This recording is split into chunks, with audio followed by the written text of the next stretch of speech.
This Week 12 afternoon games episode of the NFL Gambling Podcast on the Sports Gambling Podcast Network is brought to you by Bet365. Bet365 is offering new users a $1,000 risk-free bet. Sign up today at sportsgamepodcast.com/Bet365. We're also brought to you by Hall of Fame Bets, sports betting research platform for parlays, player props, and game lines. Download the Hall of Fame Bets app or visit HOFBets.com. Use code SGPN to get 50% off your first month and start making smarter bets today. And welcome, everybody, to the NFL Gambling Podcast here on the Sports Gambling Podcast Network. I'm your host for this episode, Scott Reichel, and I'm joined by Lonte. And together, we're going to go through the Week 12 afternoon games as well as the Sunday night game and the Monday night. So we are going to cover 6 games on the actual slate. I believe it's 6. Let me just confirm that for a second. Yes, it is 6. So we're going to cover those 6, go through betting picks, maybe some player props as well. But I mentioned it before. Lonte's joining me. Lonte, how's it going with you? Not bad, man. Looking forward to breaking down. I guess it's not a attractive slate, but it's still football to bet on, so we're here for it. Yeah. Well, I know we were supposed to record a couple of days ago, at least Terrell and I. He had some Wi-Fi issues. We were supposed to record yesterday, and then you got a flat tire. Selfish. So you were busy. But you apparently got home, so that counts. Yeah. But either way, welcome back. And I know that a lot of us are waiting to get into college football, so we're going to try to get out of here as quickly as possible without mailing it in. So we're going to try to find that middle ground, but we have about 30 minutes, give or take, before the start of the Saturday college football games. Either way, you ready to get the show on the road? Yes, sir. Let's do it. Cool. So we're going to start off with the first game. Going to look at a matchup between the Browns and the Broncos. Broncos fresh off of the nice Sunday night win against the Vikings in thrilling fashion. Broncos are favored by about 1.5, and the over-under is at 36. We know that the Browns recently promoted DTR to their starting quarterback spot, and they were able to win that game against the Steelers. Very ugly, but they got the win. All that matters, and now they are in a decent spot to potentially win the division. Probably not, but still, the point is they definitely boosted their playoff hopes drastically with that win over Pittsburgh last week. The Broncos, though, were awful. Then they suddenly became decent, and now they're potentially pushing for a playoff spot. Broncos laying 1.5. Do you agree with the line? First things first. Yeah, I think it's fair. I guess pick'em would probably be what I would make it. I think both teams are similar in what they want to do. Denver, the season-long metrics don't tell the full story. They're a bit skewed. They had that 70-point outing put on them, so it's kind of skewing some of their metrics. But they've been a different team since, the bye week or a week before the bye when they played Kansas City. And most of that has to do with, turnover luck. So that's likely to regress. They won a turnover battle in the last 3 games, 3-0 versus Minnesota, 4-1 versus Buffalo, 5-1 versus Kansas City. So if my math is right, that is 12-1 turnover ratio that they're winning. So that's likely to regress, not going to continue here, especially not with Cleveland, who, they are third in rushing yards per game. Cleveland knows what they are. They don't really have a quarterback, but they try to limit the turnovers because they run the ball most of the time, and they try to get their quarterbacks in easy spots. Right. So I think turnover luck is definitely a factor to that. But do you think Cleveland can do a good enough job on the road of limiting the turnovers to actually win this game? I mean, I think they can. I mean, I think they're going to run the ball. You can run the ball on this Denver defense. We saw Minnesota, who couldn't run the ball at all the whole year. Madison came out, he had 18 for 81. James Cook had 12 for 109. And those are the last 2 meetings. So Cleveland's probably going to be able to run the ball with Hunt and Ford here. I would like to see, DTR use his legs a little bit more. I'm not sure if that's by design or what, but he was pretty pedestrian throwing the ball versus Pittsburgh. 55% completion percentage. He was under 7 yards per completion. But I do think both teams are pretty similar. I think it's pretty much a coin flip game. If I had to make a bet, I would lean with Denver at home. They've been run heavy as well. Javante's had 20+ carries in 2 of his last 3 games. They're just, taking what the defense gives them, running the ball, staying in third and manageable, not letting Russ control the game or throw the ball. So I think it's a tough game, man. If I had to, I would play Denver. Cleveland, but something to know about Cleveland, they're 7-3 for the second time since 1999. Both of those were under Stefanski. So yeah, man, Stefanski's doing a hell of a job coaching. It's a tough game for me, man. It's a tough game. I would lean Denver just being at home. I think it's going to be a one-possession game late because A, that's how Cleveland plays with their defensive-minded approach, and B, feels like every Denver game is relatively close. So I do expect an ugly, low-scoring game. I see like a 16-13 type game. The problem is I don't know who's going to win, but I Right. do think 16-13 is a pretty realistic score for this game. I think I'm going to lean to Cleveland. I just think that Denver's offense, I know people are saying that Russ is back. He's really not. If you Yeah, he's watched not. about three He's not. quarters or 3.5 quarters of that Vikings game, they had about 220 yards entering the final drive, and then they had a bunch of check down passes to Piron. That's Yep. another Short reason why I fields. hate check down, why I hate prevent defenses. I think it's extremely counterproductive because you have a struggling offense against your normal defense, and suddenly you're handing away 43 yards on checkdowns to running backs. So Denver's offense really didn't do much. They also inherited some short fields, off some Yep. turnovers. Yep. I think Cleveland's going to get after us, and I think that Myles Garrett might have a field day in this game. I'm going Yep. to I lean agree. to Cleveland. I don't feel great about it, but I do think that Denver is a bit overvalued, and I think that Cleveland's a bit undervalued in this spot. I'm going to go with the Browns. I think that it's a coin flip game. Give me the Yeah. plus money. I do like the under in the game. It's Yeah. ugly. I understand it. I really love a teaser in this game. If Yeah. you want to tease the Absolutely. Browns to like 7.5 and the Yeah. under to about 42.5, you have my blessing. I think that's definitely a good way to go about this game. But I see a one possession game late, probably a 3-point game. And I do think with it being a little bit 50-50, I'll take the plus money if I Yeah. had to go about it. Yeah. But Couldn't said it better myself. I'm assuming, though, you are also on the under in this game. Yeah, I like the under too. I mean, both teams are going to be completely run heavy. The main thing of why they've been successful, mostly the Broncos, as of late, is because they've been running the ball. They've been running the ball, limiting what Russ can do through the air. And it's kind of odd because I mean, I think Cortland Sutton and Judy are decent receivers. I mean, Cortland Sutton catches a touchdown every week. I think he Son, has we 8 can touchdowns agree in the on. I season. think Judy stinks, but I've gone on record with that for a Yeah, couple yeah, years. yeah. I So mean, I think he has to be better too, but I think it's just I don't know if he fits what they want I'm to not as do. against Judy as Steve Smith is, but I'm not a Judy fan. So Yeah, that's fair. I was not a fan of him at Alabama. He had some drop issues. He's also had some durability issues in the NFL. But Judy, you can say that he's okay as like a 3, give or Yeah, that's take, or fine. maybe a below average 2, but he Yeah. vanishes all the time. You just can't rely on him consistently. Sutton's funny because he doesn't really do much for about 80 yards, and then he's the greatest red zone receiver in the entire league. I don't know how it Right. works, but he's just a Yeah. great red zone receiver. Yeah. But Yeah, that's true. yeah, either way.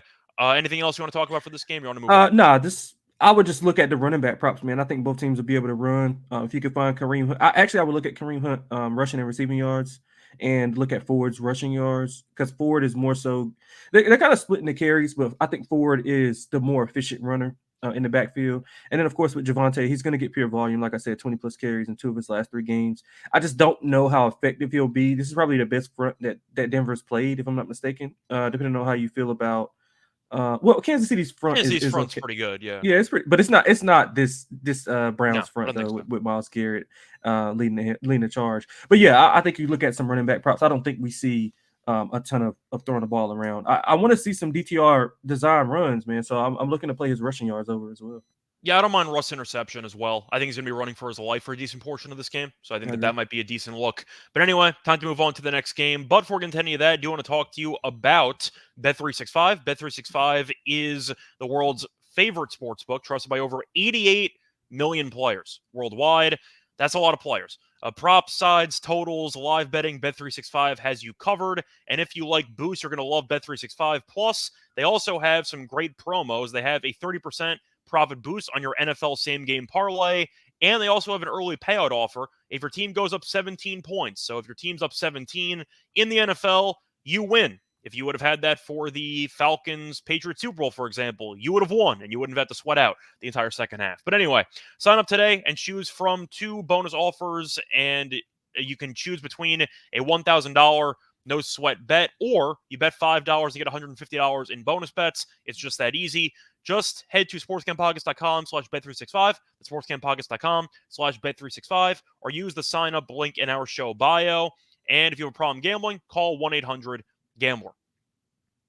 Welcome back, everyone, to the NFL Gambling Podcast. Just finished previewing the first game on the afternoon slate. Now it's time to move on. Going to look at a matchup between the Rams and the Cardinals, which is a borderline tank bowl, but both teams are too dumb to notice. The Rams are -2.5, and the over-under is at 45. We saw both teams get their quarterbacks back recently. Stafford came back and they ended up beating the Seahawks in a game they probably should have lost. The Cardinals lost a heartbreaker there to the Texans, courtesy of a lot of red zone turnovers by both quarterbacks. As you saw Stroud, I think, throw what was it, 3 interceptions in the Yeah, red zone yeah, in 3. that game.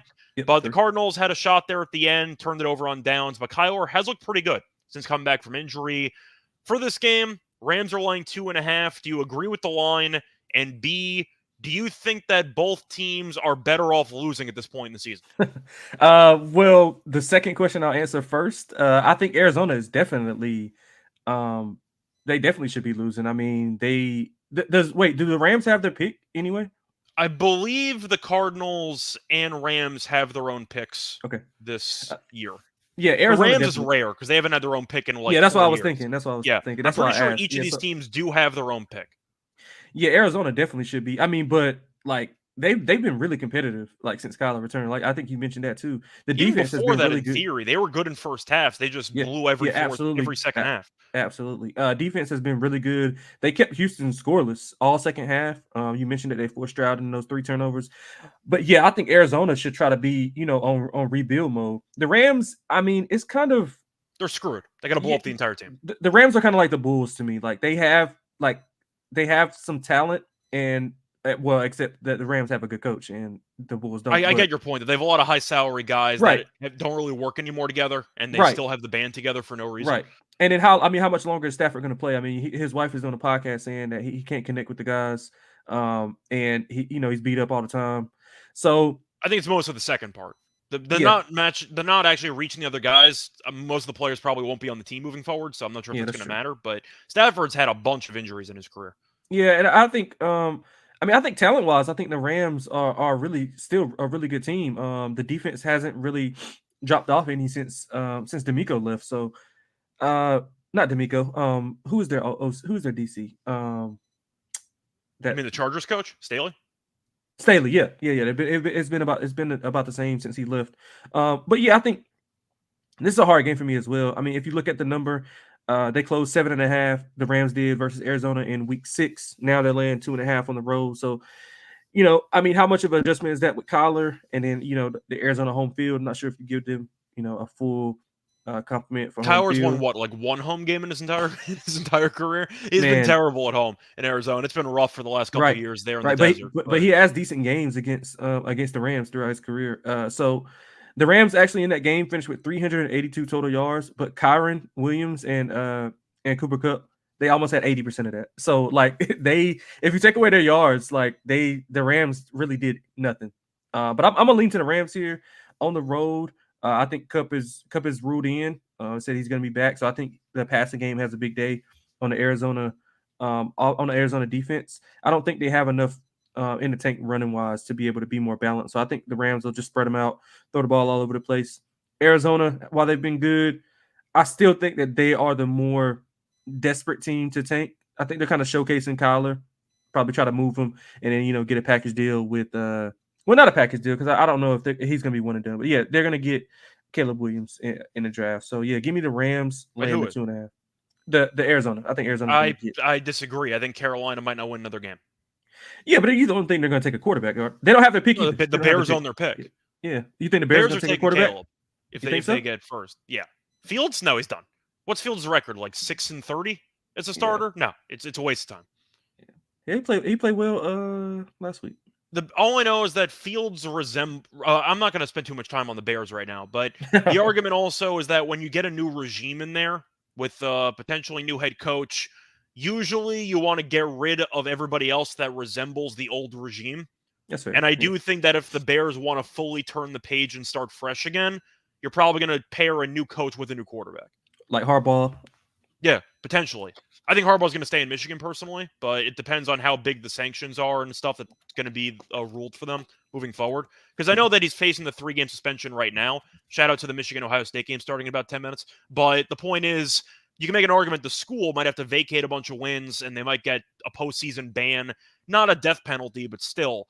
Maybe Harbaugh just says, screw it. It's a witch hunt. I want to get out of here. You never know. It's happened before. I think he will. I think he'll So get we'll out of see. it. It's going to be a big check. I'll tell you that much. But for this game, I think I'm going to lean to Arizona. The Rams defensively are kind of a weird bunch because it's a lot of young, unproven guys, but they've kind of worked out well together. And Aaron Donald is there. I don't really know why. They probably should trade him at this point, unless the argument is Donald, who was rumored to retire a year or two ago, might have just potentially retired if he would be traded anywhere else. I don't know if that went behind the scenes or not, but the Cardinals, I actually watched a lot of that first meeting because I had the Rams in Survivor that week and I was sweating it out for about 3/4. The Rams didn't look great. And one thing that I didn't mention before, Kupp might not play in this game.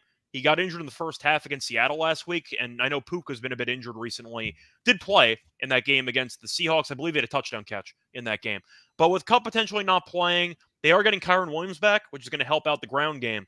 But the Rams, with Stafford being banged up and with the underwhelming receiving options behind Puka, now that Kupp, I'm assuming, is not going to play in No, this game. they said he got ruled in. Oh yeah, he did. Yeah, I wasn't yeah, aware of that. I thought yeah, Kupp yeah, was he's playing. in. I thought he was not going to play because he was not practicing all week. I wasn't aware he was playing. Yep, he's in. Okay. Apologies. I was not aware of that. But I do think that even though Kupp is apparently going to play, it's really a coin flip game between two teams that aren't really playing for much besides pride. I think Arizona can hang. Now, I know McVay has owned the Cardinals in his career. That was mostly Kingsbury, so I don't know if that actually applies for the sake of this matchup. But I'm going to lean to Arizona. Things get weird in conference in division play. I think Arizona's alive to win this game. I am going to lean to the over in this game, though. I see a lot of points. I see both teams airing it out. It's in a dome. I don't see much defense being played. So give me the over. Give me some type of entertaining 27-24 game. Give me the Cardinals, though. Yeah, I like that. I would Cardinals are interesting teaser leg as well. Get them up to 8.5, through to 3, through to 7. Yeah, it's a good teaser leg. I like the interceptions for both quarterbacks. I think Kyler and Stafford throw at least one apiece. So I think that's going to happen as well. Kupp receiving yards, now that he's playing, I got to be tempted by. For the Cardinals, I think Hollywood Brown has had a nice connection with Kyler. I think he might have a good game as well. So I like the star power mostly for both teams. I think Kyron might be fool's gold. It's his first game back in like a month and change. I think a lot of people is he officially back? Yeah, he's returning off of IR. I think that he's going to have an okay game, but I wonder if he's going to be limited with the actual snap count in his first action in about a month. Right. So I do think that he might be fool's gold there. But I like the over, and I'm going to lean to Cardinals. I think you like the over and you like the Rams, correct? Yeah, I like over and Rams. Yep. Okay. Moving forward, you have potentially the game of the week. You have a matchup between the Bills and the Eagles. The Eagles are laying 3 at home off of a pretty impressive comeback win against the Chiefs, who was hideous, but it doesn't matter. Counts the same. They ended up getting the job done. And the Bills are off of a blowout win against the Jets, which means basically nothing. But anyway, total's 48, and the Eagles are favored in this game. The Eagles have found ways to win games all season long, despite not looking great in a lot of these games. Is that good or bad? Because on one hand, you can make the argument that they've found ways to win ugly, which you need to do if you want to win a Super Bowl. On the other hand, if you're never going to have an elite game and you're always going to struggle, is this just who you are? There's a couple ways to look at it. Yeah, it's probably a mix of both. I mean, they haven't been good. What's the best game you think they played? Like that they played like played as in a win, or played as in like from start to finish they had a complete game? Yeah, like start to finish they had a complete game, like dominated. I gotta look back because I don't think they have one. Every game that they have, it feels like they take a nap for a quarter. I don't think they have one. I really don't think they have one. Like with the Bills, they have the Miami game. They completely dominated Miami. After Miami was probably at the highest their power rating was going to be. The Eagles even lost to the Jets, so I can't even throw in the Jets on the schedule there because the Bills dominated that game last week too. If you're asking the most complete game, I think the Miami game was pretty close. I mean, that was pretty dominant for most of the way through. Yeah, I agree. Miami. Yeah, they kind of was trying to give it away. The Tampa game, maybe. It was a while ago, but maybe the Tampa game, one of those two. Maybe, but Miami is probably the better answer with the better team.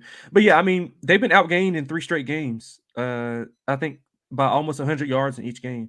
If the Kansas City Chiefs could hold on to the ball, Kelsey, or catch the ball, I'm pretty sure they run away with that game. Well, they should have won. MVS drops a free touchdown pass. Right, and then Kelsey, they're going in to go up, 13, and then Kelsey fumbles. Yeah. So plenty. I mean, it's a bad spot for Philadelphia, to be honest. That was an emotional, revenge win. I think the secondary is still an issue. We saw how much separation and how wide open those wide receivers were for Kansas City, and I can probably debate that Buffalo's wide receiver group is a notch better, especially with Diggs being the alpha there. I think Allen should be able to move the ball through the air here. I'm looking for Buffalo to have a really, really good game. They have to limit the run and make Philadelphia one dimensional, kind of get them in third and 7 or 8 versus third and 2 and 3. Keep them out of third and short. They're first in third down offense, Philly that is. And Buffalo, they got to keep the chains moving consistently. Philadelphia's third down defense is 27th, so they should have the ability to stay on the field and sustain longer drives. So I'm looking at Buffalo, man. I think it's a bad spot for Philadelphia. I think they win the game outright. I think it's a very tricky game because I learned nothing about Buffalo last week, and a lot of people are going to say, "What are you talking about? The offense looked great. They got a new coordinator because they got rid of Dorsey. Thank God, by the way. I couldn't stand Dorsey. The offense wasn't the issue. I mean, I didn't learn anything because the Jets we saw yesterday against the Dolphins. This is just a fake football team. I mean, if the Jets rolled this team out with either Zach Wilson at the way end or Boyle, like we saw yesterday, this team would win in like 2 games. Like 2-3 games. The Jets have quit on the season. Like, I didn't learn anything from the game last week. Now, Buffalo has a lot of talent. The issue is, even in that Jets game, Allen throws a stupid interception, and they can't stop turning it over. Having said that, the Eagles' secondary has been kind of a mess this season, and a lot of the defensive success has been smoke and mirrors, as far as I'm concerned. I'm going to lean to Buffalo. I agree with you on this game. I think that this line looks extremely short for a Bills team that's been struggling and an Eagles team that has the best record in the league. This line does feel pretty short, which I think is pretty telling. Eagles also off a short week. You mentioned the emotional edge. It was a Monday night game on the road, so it definitely does seem like a letdown spot. They are undefeated at home. They probably should have lost to either the Commanders or the Cowboys or both in those games, but Commanders they pulled it twice, out. actually. Yeah, well, I'm saying the one home game was the one. Okay, I got you. McLaurin's foot landed on the guy's arm, and they ruled it out of bounds, and they had a shot potentially to win that game. The Cowboys had the first and goal at like the 10-yard line situation there. Right. The Eagles could have easily lost those games. So I don't think they're a world beater at home. I just think that they've been able to make enough plays to barely hold on. I think the Eagles are going to be one of the more public sides on the card, and I think it's going to be a trap line. So I'm going to go with the Bills plus the 3. I like the over in this game. I think both offenses are going to move it. I think Buffalo's defense is okay, not amazing by any means, but I am going to lean to the over in this game. I'm going to lean to Buffalo. Give me big plays. Give me Hurts and Allen slinging it, and I see points. So give me some type of, once again, like 30-27 game, 30-24 game. That's kind of what I got. I'm going to lean to Buffalo, though. I think they're pretty live to win this. Yes, sir. If you look at I think Diggs has a big game, man. He's been non-existent the past 2 games. He keeps allegedly demanding trades after the trade deadline. So yeah, let me see. What is he? What do I have for him? 7 catches, 61 yards in the last 2 games combined. So I think he's primed for a big night. If you can find Diggs, like ladder him up 100 plus, 125 plus, I think that's a good play. I think he can possibly lead the day in receiving yards. Yeah, possibly. I think A.J. Brown bounces back after he did nothing on Monday night, so I think he's in line for a good game too. But either way, point is we're going to lean to Buffalo in what should be a very high-scoring and hopefully entertaining game. It's not on prime time, so you might actually get 60 points. But anyway, moving on to the next game, you have the Chiefs taking on the Raiders. The Chiefs are mostly around a 9.5 or 10, depending on where you shop. The total in this game is 43. Raiders hung around more than I thought they would against Miami. But they ended up losing the game anyway. The Chiefs lost that heartbreaker to the Eagles. They're on the other side of that game. The big news for this game, injury-wise, though, is going to be potentially, I'd say, back-breaking injury to the Raiders' defense because Max Crosby is doubtful for this game, and that's going to be a big deal. That's the only defensive player worth a damn on this team. So I'm going to ask you right now, the Chiefs are laying 10. This team cannot score in the second half. They've not scored in the second half in 3 straight games. They are dead last in points per game in the second half. They're below Mac Jones and Zach Wilson. Keep that in mind. They are dead last. Having said that, the Raiders without Crosby, do they offer anything defensively? Do the Chiefs get up for this game in a dome against a team they kind of own in the division? Is 10 too big? Not really. I don't think it's too big. I think that how you want to attack it is that the Chiefs are going to come in with a high-powered game plan. They're going to try to throw the ball all over the yard, get those wide receivers some confidence. So I think Patrick Mahomes drops back 40-45 times a game. 40-45 times in this game to throw the ball. And I think those receivers are going to bounce back and make some plays. So what I would do is I'll take a unit and split it up into 3s. I would go team total over for the Chiefs. I would go first half and then full game. Just split a unit on that. and I think you come out with the winner, because I do think the Chiefs will be able to move the ball. I mean, the Chiefs have no problem moving the ball. Like they had no issue moving the ball against anybody. And I'm not gonna It's say mostly red zone issues with this right, team and like right, short yardage right. for the And I most mean part. that's been the chokehold on Andy Reid's whole career is his red zone. He tries to get too cute Yep. in the red zone at times. But I do think the Raiders defense is going to allow the Chiefs to be able to have some sustained drives and also hit some big plays. The Raiders are typically a man-to-man defense, so I think Kelsey could have a big day. Look for Rashee Rice to step up and try to take that wide receiver in one role. But I do think Kansas City rolls here, man. It's going to be a home game for them, basically. Vegas is going to be filled with Kansas City fans. Um, I do think that the Raiders will be able to struggle to move the ball. Kansas City's defense is elite. They won't be able to move the ball through the air. Interesting to see how they play Devontae Adams. He hasn't been really involved until I didn't see his numbers for last game, but I'm pretty sure they weren't as good as the previous game. But yeah, I think Kansas City rolls here, man. I can see them winning by 14 to 21 here. I really do think that this is a kind of a get right game for Kansas City. So if I can get a 34-17 ish game, 34-10, I think somewhere in that realm is really good.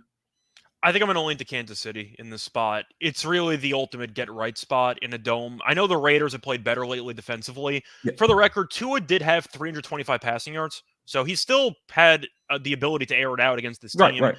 Tyreek had 10 catches for 146. The issue with the Chiefs is they didn't get any wide receivers at the trade deadline. I don't know what the hell they were thinking. But you're looking at the Raiders. They played against DeVito, Zach Wilson, and Tua, with Pierce at quarterback. Now, they did a good job of bending and not breaking against Miami. But if you're the Chiefs, you have to bounce back. Like, if you're going to be a serious Super Bowl contender, which the Chiefs automatically are because of Mahomes, do I see them winning the Super Bowl? No.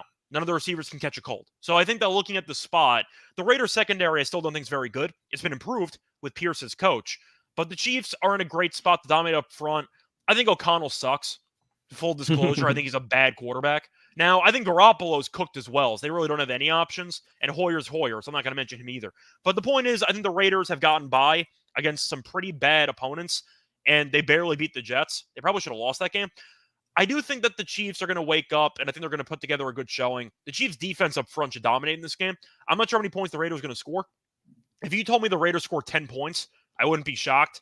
Yeah, I think right. the Chiefs win this game 27-10. I see a pretty comfortable win here. The Chiefs are going to play with their food a little bit, but I think eventually O'Connell will make a dumb pass, short fields, and I think that maybe you see a blown coverage or two.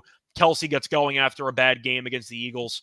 Give me the Chiefs in a dome to wake up offensively and win by 10. I am going to look to the under, though. I think that the Chiefs will go up early, kind of use ball control offense like we have seen them do in the fourth quarter for a couple years, and I'll dare O'Connell to do something. I really don't think he's any good. Do you agree, or am I being a bit harsh? Yeah, I mean, I don't think he's in a position to even be remotely, considered good or bad with the coaching staff change. I mean, he's still a rookie, so I mean, maybe a bit harsh just because he just hasn't had, I mean, he hasn't had time to do anything, but has he shown anything? No. So That's kind of my agree. point. Yeah, Have I I agree. looked at him and said, this guy can actually start? And no, he'll be a backup clipboard holder for most of his career. That's Yeah, kind of how I look at him. yeah, nothing But wrong with that. I think that he's they just make not set money up. that way.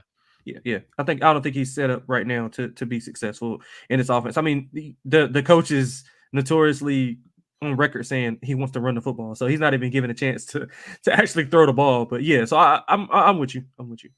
Yeah. But anyway, that's our thoughts on that game. Moving on to the Sunday night game, you have the Ravens favored by about 3.5, give or take, against the Chargers on the road. Then again, it's a Chargers home game, so it's basically a home game for Baltimore. Over-under is at 48.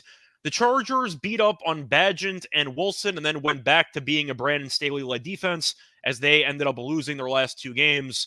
Not exactly looking sharp in the process, getting torched by the likes of Jared Goff and the likes of Jordan Love. Not exactly ideal. The Ravens, though, have been playing some good football recently, and I do think that we are probably going to be in quick agreement here. I'm not taking the Chargers. I don't trust Staley at all. Baltimore, I don't like the receiving core, even though Odell is injured now, so we are going to see if he plays battling a shoulder issue. They have been one of the better teams in the league, and even though I do think Lamar with this offense is a little bit overrated, I do think they're a better team than the Chargers by a decent amount. I like the Ravens here. Are you going to make any case for the Chargers or no? Yeah, kind of. I think it's a buy low spot for them. Now, I mean, I'm So not you're saying picking the Chargers +3, or you're just saying that that's your case? no. I think they can cover and win the game. But Okay. I like the Chargers in the spot. I just don't think that the passing attack. I mean, where you can beat the Chargers is through the air. I mean, they are 32nd in yards per game, 32nd in pass yards per game. Yeah, they used to be the worst run defense. Now they're the worst pass defense. So they kind of Right. changed. They're polar opposites now. Right. Yeah. So they're top 12 in rush yards allowed. So I think they'll be able to control the run game of the Ravens. And then you mentioned it. So we got Andrews out, Odell banged up. So you're relying on, Zay Flowers, who's been great this season. Yeah. I think that they'll It's be able to. him, maybe a little bit of Aguilar, Yeah. Bateman in theory, but Andrews, of course, is out for the year. I still like Likely as a backup tight Yeah, end, but it's not. likely fun. But I think there's going to be an adjustment period here. I mean, you heard Brandon Staley's presser where he was, kind of upset about the reporter asking him if he's going to call the defense. He probably does need to give up the play calling duties, but he won't have to worry He's to about give that up after this year. everything. He's to go Yeah, back well, to he won't have to worry about that after this year because he'll Yeah. be fired probably. But yeah, I think Herbert can move the ball through the air. I do like a bounce back spot for the Chargers, although they've been bouncing back for like 3 weeks. So it's not a compelling case, but I do think it's a buy low spot. Usually, this is the perfect spot for you to back the Chargers. Getting 3, I would like the hook, but I think 3 is fine. I think it's going to be an adjustment period with Lamar and that offense, who's so predicated on they've been passing the ball more. I mean, Lamar's got 302 attempts. I don't think he had that, going into like week 16, his past few years. So, yeah, I think I'm going to go with the Chargers here. If they can limit the turnovers, limit the big plays by the Ravens, I think they can win the game outright. I'm going to go with the Ravens. Simply put, I would probably agree with you if the Chargers had any resemblance of a home field. They don't. Okay. And B, if Staley was any other coach. But this is the type of game that Staley's going to lose, and I think Staley's a dead man walking. I don't know how the Chargers can be motivated moving forward because they had a chance to build some momentum after facing off against 2 really bad quarterbacks and bad teams on prime time. Then you lose immediately to Jared Goff. Close game. I get it. You lost that game. It was a heartbreaker. The Lions converted a bunch of 4th downs to set up the game-winning field goal. I get it. You lose to Jordan Love in Green Bay. I know that Green Bay's looked better. You dropped about 7 passes. 4 of them could have been touchdowns. You could have potentially won the game. The Chargers invent ways to lose close games. And I just think that the Ravens defensively will be able to do well against Herbert. Herbert's been good, but I do think that he can make some mistakes at times. And I do think that the Ravens will be able to beat up on a really bad defense. Bosa's probably out for the year. That doesn't help matters for the Chargers. But simply put, I'm going to take Harbaugh over Staley. I just think he finds a way to win this game. Might be close. Give me the Ravens by 7. I wonder if the Chargers have quit on Staley yet or not. But the point is, I think Staley's dead. I think we agree on it. And I think the Chargers are going to be in a pretty rough spot moving forward because I don't want to say blew their playoff chances, but it feels that way at this point in the season. So I'm going to lean to Baltimore. I am going to lean to the under in this game. I do think that the Ravens pass offense will struggle a bit at times because I don't like the receiving core. Ravens defense is still elite, one of the best defenses in the league. And the Chargers are going to struggle a bit too. So I am going to go with the under in this game. But give me the Ravens winning 27-20. That's kind of my thoughts on this primetime game. I'm not taking it over. Give me the under in this one. I'm assuming you're on the under or you're on the over? No, I like the under. Similar to what you said about the Ravens defense. I mean, I think that the Ravens offense, like the pass offense, is going to be an adjustment period, and I think the Chargers can capitalize on that. I'm looking at a 24-21 type of game, 23-20 type of game. Hopefully the Chargers can come out with a win. Yeah. Well, you can find 3.5, so you can still cover if you want to shop around. There are some threes available, though. Yeah, moving on to the other game, the bonus game on this episode, because normally we only do the Sunday night game with the afternoon games. However, Moonoff texted me and said, please do the Monday night game too. So here we are. Got the Monday night game between the Bears and the Vikings. We really got the Bears on primetime again. All right, sure, whatever. Right. Vikings are -3 at home.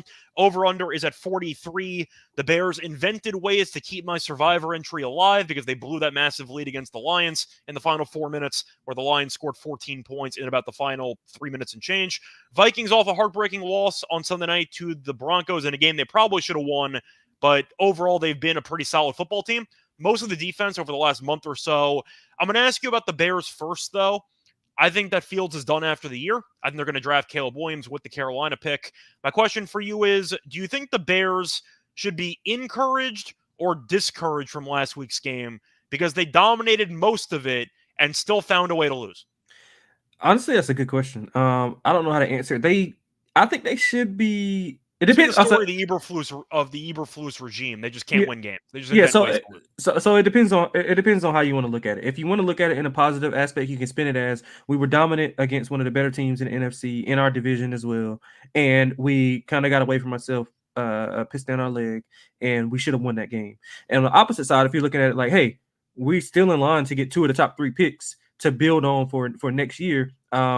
You think Fields is gone? I don't really. The fan base is going to be thrilled that they lost that game to the Lions. I mean, as an overall roster with Eberflus, pretty much a foregone conclusion getting fired at the end of the year. Do you think the Bears can build off of that loss to the Lions to actually beat the Vikings here? Or do you think that they just feel like, oh, we lost again, here we go again. Now you're going to a hostile place. They're just going to lose. Yeah, that's a tough question. I just think it just depends on what they want to do as an organization because they did look good for about what, like 3 3/4 of the game. Yeah, so quarters, yeah. now is that sustainable? I don't know, but I think that they can if they think that Justin Fields is the answer or can be the answer in the new regime, which I don't know if he is or not, then you got to kind of spin that and be like, okay, well, we play good. We can go in, we can be competitive here. I mean, the point spread says it's going to be competitive, so it's not like Money's they're coming getting on Chicago, for the record. right. And I like Chicago here. I think they'll be able to stop the run. They're second in rushing yards allowed. Haven't allowed over. They're not allowing under 80 yards per game, and we know that Dobbs is going to want to run the ball. I don't think he has enough arm talent to be able to beat you through the air, and that's where you need to beat the Chicago Bears. Against the Bears defense, you don't think so? I think the Bears 26th in pass defense. I don't think that. I'm just saying, I don't think Dobbs is that bad. No, I don't think he's that bad, but I think he is more predicated on running the ball and short stuff to Hawkinson. Even now, he made some big throws against Denver. I will give him that. He made some good throws against Denver. I do think the Bears will be able to make them one-dimensional. And do you trust Dobbs to drop back 30, 35 times a game to beat you? I don't. If the run game can get going for Chicago, control the clock, similar to what they did against the Lions, I think they're pretty live here to win the game. So I do want to point out, by the way, Jefferson initially was supposed to come back for this game. Now we don't know. He's questionable. There's a big maybe on if Justin Jefferson will be back in the lineup. The receiving core has been pretty good without him anyway, but of course, you'd rather, of course, have Jefferson back absolutely. there. Absolutely. I mean, that's a no-brainer. But for this game, it's a little bit weird for me. First of all, because this might be the survivor game that I have to pick the Vikings in, which I'm not exactly thrilled with, but I'm going to have to potentially make some tough decisions. It's either them or the Steelers against the Bengals or the Titans against the Panthers. Oh, that's easy. Not many great options for me. Go with the Titans. They're at home, though. They're really bad on the road. They're decent at home, but damn, man, the Titans look bad. And Henry's injured, so it's not exactly ideal. Tajay Spears season. I guess, but I think Carolina's a disgrace. But anyway, it's tough. I'm going to lean to Minnesota in the spot. I guess my question for you is, even though Chicago looked better for about 3.5 quarters with the offense last week, we saw the Lions get killed by Jordan Love on Thanksgiving. Is that an overrated performance or no? Because the Lions might be frauds. In fact, they probably are frauds. I mean, they can't stop anybody. Yeah, they can't. I don't know if are they frauds? I don't know if they're frauds, but I think they're going to lose in the first round of the playoffs. Depending on matchup, I think they'll be fine. If they get the right matchup, I know that's like kind of No, that's fair. That's a case by case. It's a case by case narrative with every team, you could say. But I think the Lions could lose to Minnesota. They play twice later this year. I think they could lose to a couple of NFC wildcard teams. I'm just not overly impressed with that defensive unit. But anyway, point is, the Bears look better, but Fields has the bad finger. He still can't really throw. Vikings are good against the run. Anyway. No, that's my point. He can't really throw, and the Vikings are good against the run. So I don't really know. And you got Hunter back there. The Bears can't really pass protect. I got a lot of questions about Chicago. I'm going to lean to Minnesota. It's going to be ugly. Very good home field, though. We saw them beat the 49ers on Monday Night Football. They've had some good performances. I think Dobbs shows up and plays pretty well. But it's mostly, I think the Bears got pretty fortunate with the turnover battle because I think they won that, 4-1 last week, and they still lost the game. Yeah. I think Minnesota, I know Dobbs has some turnover issues too, and Madison can't hold on to a ball. But still, I think they'll do a better job. I'm going to lean to Minnesota. I see an ugly game. Give me Minnesota by 7. I see 23-16. 23-16, that would be 39. Yeah, I'm Yeah, with you I got because I the like under. I like the under as well. Yeah, that's fine. But you're going to go with the Bears. Yeah, I'm gonna go with the Bears plus the 3. Okay. Anyway, that's going to wrap it up for all of the games on this episode. But before we get into the actual lock and dog picks, do want to talk to you about prize picks, because with the basketball season here, you can now pick combo projections across football and basketball from the specials tab, a league created specifically for combo projections that include 2 or more players from different sports or leagues. For example, have you ever wanted to join together LeBron and Kelsey 10 and a half threes made and receptions? If you wanted to, now you can. And on top of that, they also have a nice reboot policy, so your entry stays in place even if one of your players gets injured. Happens all the damn time. It's nice to have an insurance policy if one of your players gets injured in the first quarter. Give you an example. A friend of mine wanted to wager on Cam Reddish points in that game against the Kings, I think. He got injured in what, the first minute?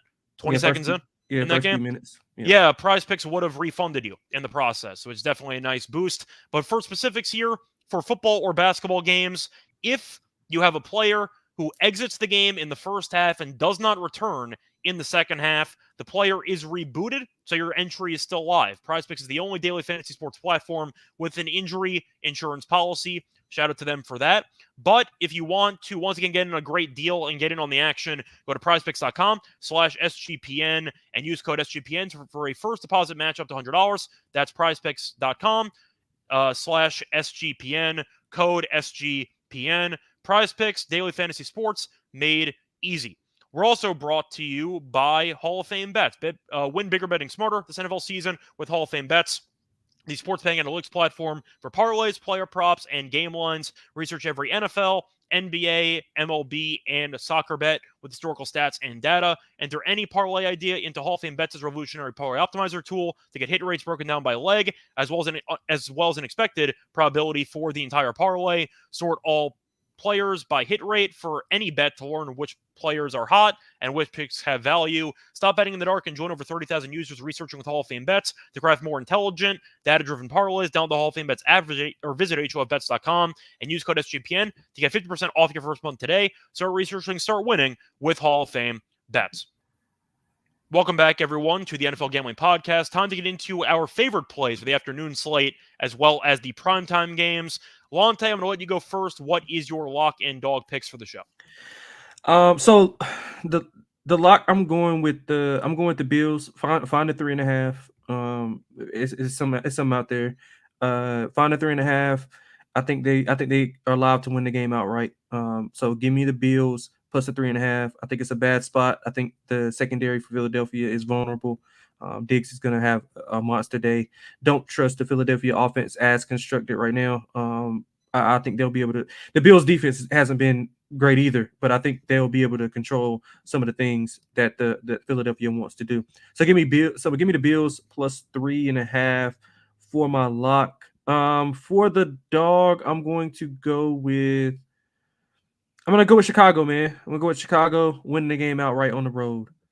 We talked about it. I think that if they're I don't know how incentivized they are to win. I mean, they do still have the Carolina pick, which is pretty much going to be a top 3 pick. Well, Eberflus, you could argue, is fighting for a job, not really. Right. And so is Justin Fields, but it's mostly audition tape at this point. Yeah, so I think they'll come out fired up, ready to bounce back from that game. I do think Minnesota is. I think they have been underrated, even by myself. Going forward with Dobbs. How much more can Dobbs do this? How much longer can he do this? I'm not sure. I think the Bears rush defense will keep him behind the chains. So give me Chicago. Give me Chicago on the money line. All right. And for my picks, my lock is going to be, I thought about Kansas City, but 10 is massive to me. All right. I think I'm just going to take Baltimore minus the 3. I just don't trust Staley at all in big games, and I think that this game has heartbreak written all over it. I think Harbaugh makes enough smart decisions late in the game. Staley's going to go for it in his own 30-yard line at some point. It's going to fail miserably. We've seen it before. But I do think that you're going to see Herbert throw an interception or two. I think Lamar's mobility is going to be a serious problem for the Chargers because with Bosa being out, the pass rush is already somewhat limited, and now you have Lamar running around like a lunatic. I think it's going to be a hard matchup for Staley's defense, especially to deal with him. So I'm going to go with the Ravens -3 as my lock in what's basically a makeshift home game because nobody actually shows up to Chargers games besides fake fans. Shout out to that random woman who I don't really know the name of. Anyway, my dog for the episode, I think I'm going to go with Arizona on the money line against the Rams. I know the argument is Kupp's healthy and the Rams looked better last week. Did they? Like, I didn't think they looked that good against Seattle, and they found a way to win the game anyway. I think Seattle's fallen off a cliff. That's a separate story. I've been low on Seattle for a couple weeks. The Cardinals, though, they hung tough with the Texans. They've hung tough the last couple weeks. Kyler looks good, and I do think that you're looking at a Cardinals team that has been feisty all year long. This defense is not that bad. Stafford's been banged up. He wasn't very good last week against Seattle. I think you're looking at a spot for the Cardinals to sabotage their tank even further by winning a meaningless home game. Give me the Cardinals on the money line.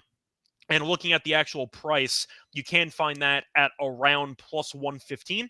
So that'll be my dog, and that's going to wrap it up for this episode. Lonte, thanks for stopping by. Let the people know where they can find you.